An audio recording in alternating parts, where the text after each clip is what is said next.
Hi folks, Tony Knight the dog listener here.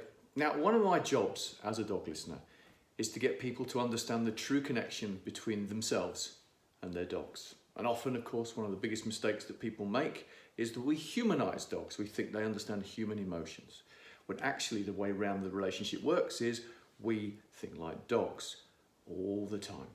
And I'm going to give you a little example here which might help you, not just with your dog, but who knows, with your day-to-day life. Have you ever noticed that it's a lot harder to have a positive thought than it is to have a negative one? Try and think about the best time you ever had right now. If you remember a time when you felt absolutely on top of the world, ecstatic, and try and hold that thought for about 10 seconds, you might find it a bit of a struggle. However, some people can have a negative thought that they carry with them for years, and it just drives them down this road of misery. Now, there's got to be a reason for that, right? In my opinion, it's down to our animal instinct, because human beings still have an animal instinct, but we forget about it because we've got art and literature and society and religion and politics and philosophy and the internet and blah, blah, blah, blah. But we forget we're still animals. Now, what animals have is a survival instinct.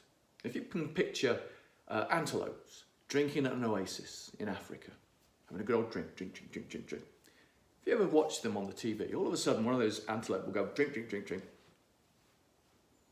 Did I just hear a leopard? Now, that antelope, should there be a leopard, is more likely to survive than the antelope that goes, don't worry about it, drink.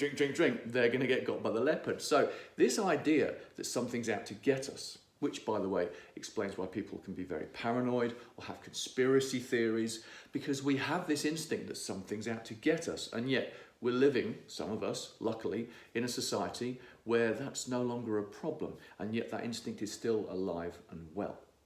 So when we remember that human beings still have these instincts, we can then understand better how our dogs think, rather than flipping it the other way around, which makes no sense if you think about it. So the next time you have a negative thought, here's a little tip for you that really can help, is when you find yourself having negative thoughts, and we all do it, I do it, of course, we're human, is to suddenly go, oh, hang on, what's happening here?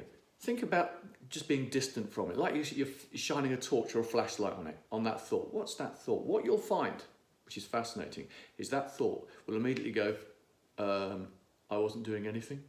Because while it's running around in the dark, messing with your mind, it can do that as much as it likes. But the moment you shine a light on it, that thought goes, oh, I've been spotted.